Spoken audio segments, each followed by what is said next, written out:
When we talk about chronic inflammation and thus the severity of chronic inflammation, we only talk about it in the end stage effects, right? We only talk about dementia and hypertension and heart disease. We only talk about the end stage products of this chronic problem that continues to plague us. What if I told you that there's a silent killer, and I know y'all hear about silent killers all the time, that is responsible for 3 out of 5 deaths in the world?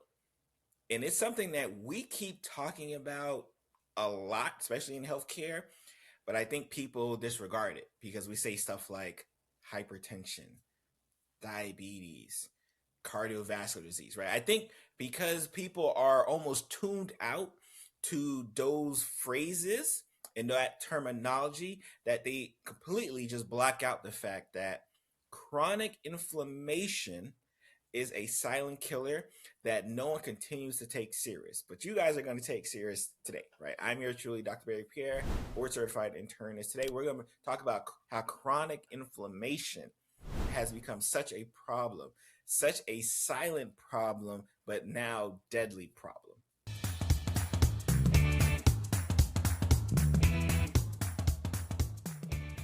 All right, so y'all know our healthcare system is what it is, right? We in the United States, it is what it is. We've got it. We got to work with it. And typically, our healthcare system, I like to call it the sick care system because it takes care of people when they get sick. Doesn't try to do the things they are when they're healthy. More importantly, doesn't promote it. So we've got quick fixes, quick burns, quick detox teas, cleanses. We got all these kinds of things to try to like fix something quickly or sweep it under the rug.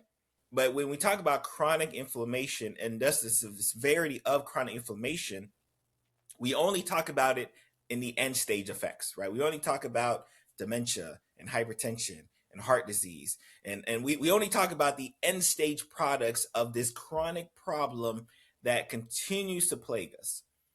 And again, I like this number right here, right? CDC shows, right? Y'all know I got my stats, right? CDC shows over half of Americans now live with at least one disease linked to chronic inflammation. I want us to think about that. CDC now shows us that over half of those in the United States are living with at least one disease due to chronic inflammation, right? Harvard says low level inflammation results in a 48% risk increase of cardiovascular death, right? It's the reason why chronic inflammation is behind 3 of the top 5 causes of death worldwide, right? Because 1, so many people have it. 2, so many people ignore it. 3, so many people don't give it the credence it's supposed to get until it causes the problem. But again, we are here today to try to figure out like what can we do about it, right? But before we get to going, remember, subscribe to the show, right? Hit the notification bell, right? We want to appreciate all the love and support we get, but I got to make, my producers don't play, right? They say, hey, Dr. Pierre, you got to remind people to subscribe to the show. Definitely make sure you subscribe to the show, right? So let's talk today about chronic inflammation, what it is, what's it about, and what we can do about it. All right, so what I like to do again, I like to kind of put a patient in the spotlight, right? Like this is my patient spotlight section, right? Where I highlight just people I've taken care of in the past. And when this typical pattern like approaches, right? When we think about chronic inflammation, we're always thinking about that young patient who, and you know what, they're just coming in for their regular checkup. They're just doing what they're supposed to do, right? Shout out to all. They're coming in and doing what they're supposed to do. They have no reported medical history. They're not taking any medications. But once we start doing, obviously, medicine, what we need to do, right? Getting our blood tests, asking our right questions, we realize that they're sitting in a recipe of danger, right? Whether they have some family history, some social history, something is brewing. That now when I start doing my typical lab work, all of a sudden, hey, you know what? Your diabetes isn't, as well, your blood sugar isn't as well controlled as you might think it'd be. Like, oh, by the way, like maybe you might have been a little anxious when you got, your blood pressure taken earlier today, but like now I retook it and it's still kind of high, right? That's kind of concerning, right? So you start seeing these kind of early signs of things to come that say, hey, you know what? This is a young patient, right? Young person in my office. I got to take care of them right now because, again, I know what's in store for them if we just brush this to the side. I know what's in store if we just say, hey, you know what? You're young. Your body will deal with it. Yes, your body can until it can't, right? And we don't want to wait until the body can't deal with something to finally deal with it. Especially we can be proactive about it, right? So let's talk about some insights, right? So you guys can one kind of notice some signs, right? Again, I want y'all to notice some things, right? Ask some questions, but more importantly, know what to do about it, right? So number one, right? This is the big thing for me, right? When we talk about some kind of signs and symptoms of the aspect of kind of chronic inflammation, right? And this is a big one, right? Sometimes there isn't any. I know that's tough to hear. I know it's tough to hear because a lot of times when people come see me, whether in a hospital or in a skilled nursing facility, when they come to see me, a lot of times, they want an answer, right? They want to say, hey, you know what? I'm feeling this, and that. What's going on? And a lot of times it's very inconclusive. A lot of times the tests are just, it is what it is. They're normal. But we have to be diligent enough to say, hey, they may be normal on paper, but that doesn't mean that there's some things you shouldn't be doing to try to deal with what may be at the cup, right? So let's talk about this, right? Like let's take some strategies, right? Let's talk about some strategies as far as when it comes to the inflammatory process in the body, right? So number one, and I like this, right? Fight internal wildfire with fiber, right? Say that 10 times, right? Fight internal wildfire with fiber, right? And reason why this is important, right? And again, we're going to talk a lot about diet, right? In fact, over the next couple of weeks, we'll probably have an episode specifically focused on diet in relation to kind of chronic inflammatory disease, right? Because again, and I'm as you can see, I'm not talking about diet and hypertension. I'm not talking about diet and diabetes or high cholesterol. I'm going to say chronic inflammatory disease because it's the big bucket that I think if people can, and I'm seeing it, right? I'm seeing people start kind of having conversations about like this inflammation and inflammatory process and taking supplements, to anti-inflammatory supplements. I'm seeing it, right? But I want to make sure we put it together. Is I think a lot of times, especially in our healthcare system or sick care system, I think a lot of times patients who have become, disinterested in, getting with the docs like me is because they feel we aren't in tune with what's going on. They feel that we aren't hip to what's out there. And a lot of times we are. We're just having two different conversations, or so it seems. So when we say, hey, you need to kind of manage your blood pressure, you need to manage your diabetes, you got to do this with your weight, you got to work out more. People hear, oh, big pharma, they want to give me a medication to keep me on forever. But no, like we understand that there may be some supplements out there that do a body good. We understand that sometimes diet and exercise is enough. We understand that. Just like we also understand that, hey, sometimes there's medications that you need to bring the blood pressure down right now, right? Sometimes we know that, hey, like you kind of, again, want to mentally will yourself to have a good blood pressure. Sounds great, but in reality, that's not the truth. In reality, it don't happen that way, right? So we have to, as a physician, a good one, right? We have to be able to kind of get both sides of the story and bring them together.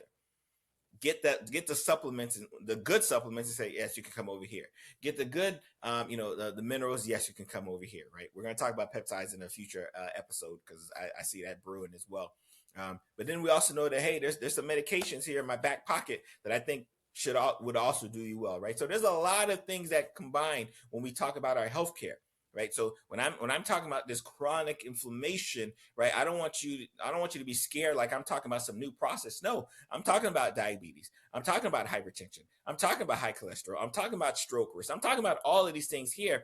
I'm just breaking it down to the point that that, hey, there's this inflammatory process that's brewing, and that's how you ended up with the hypertension. That's how you ended up with the cardiovascular disease. That's how you ended up with the diabetes. I'm trying to bring us down in, so making sure we're on the same level, right? So understand.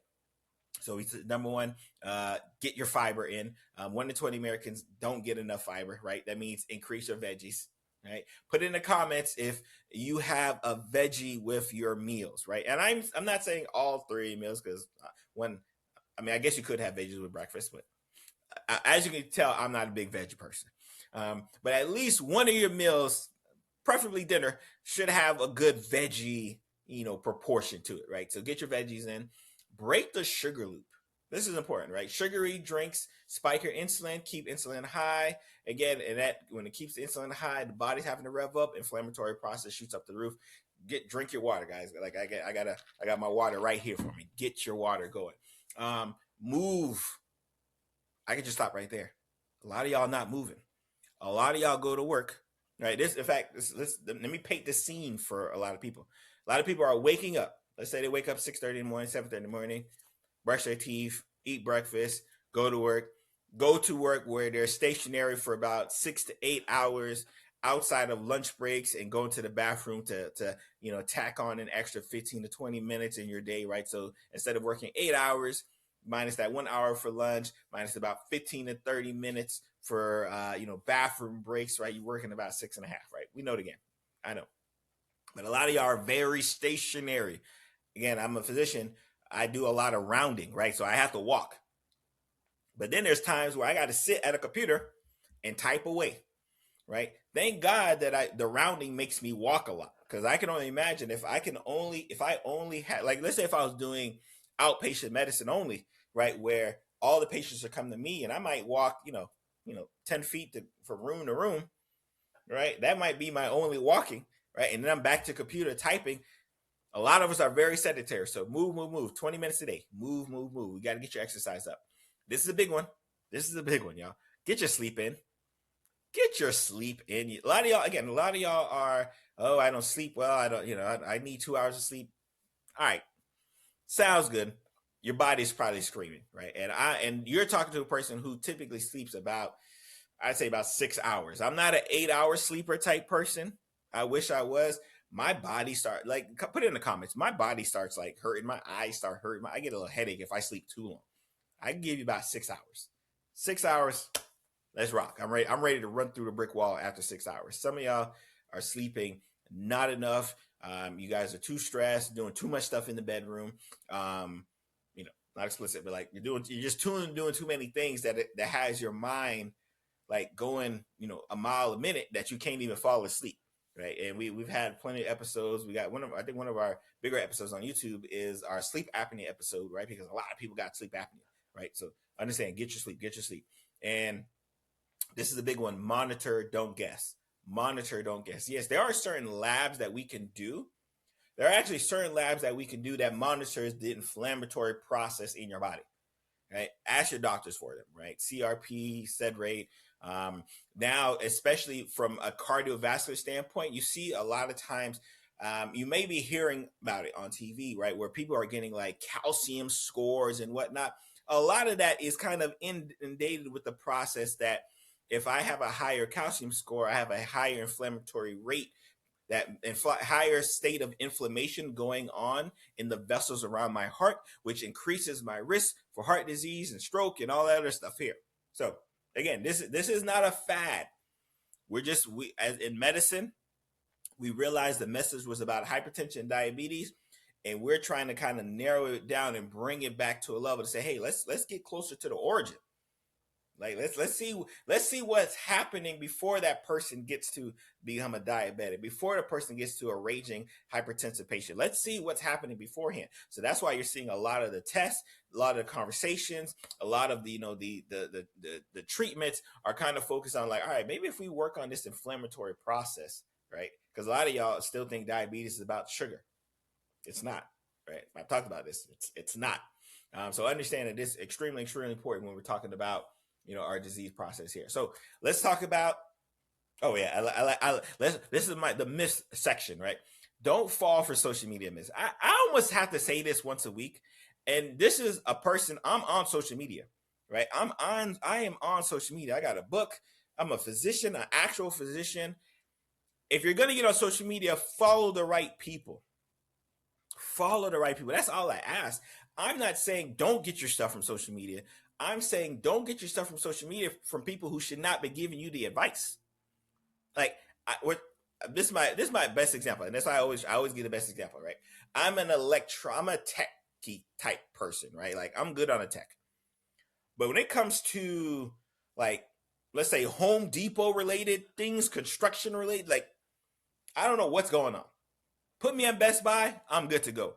Put me on the Home Depot, I'm lost and confused. I know my limits.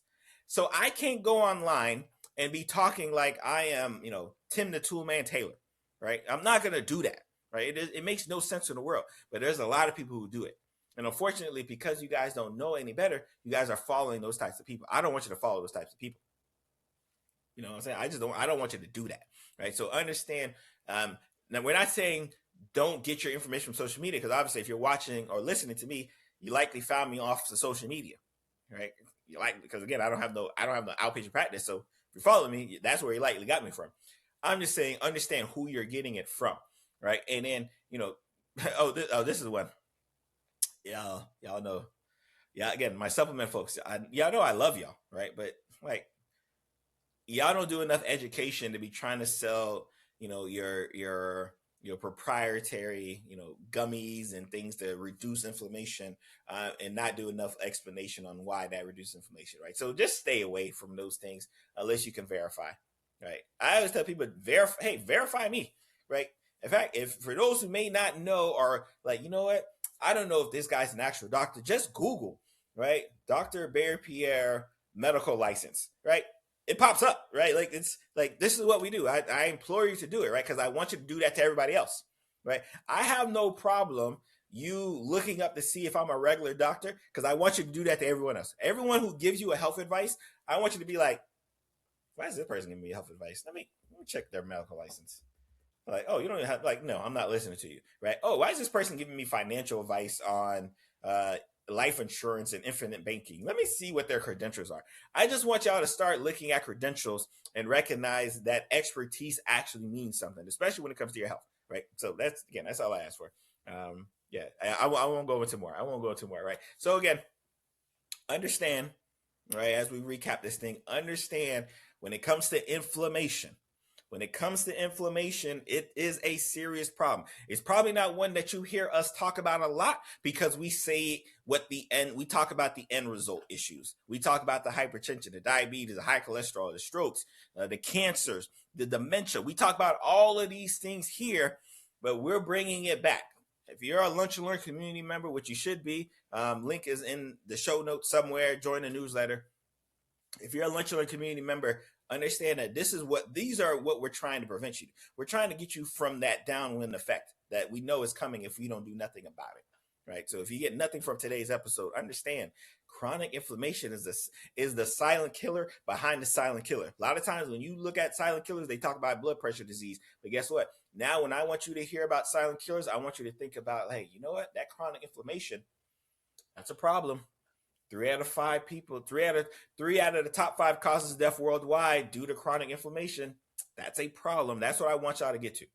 I want y'all to get you. I want to go in this journey with y'all, right? Because I want to get us where we need to be, especially when it comes to our health and our mental wellness, emotional wellness.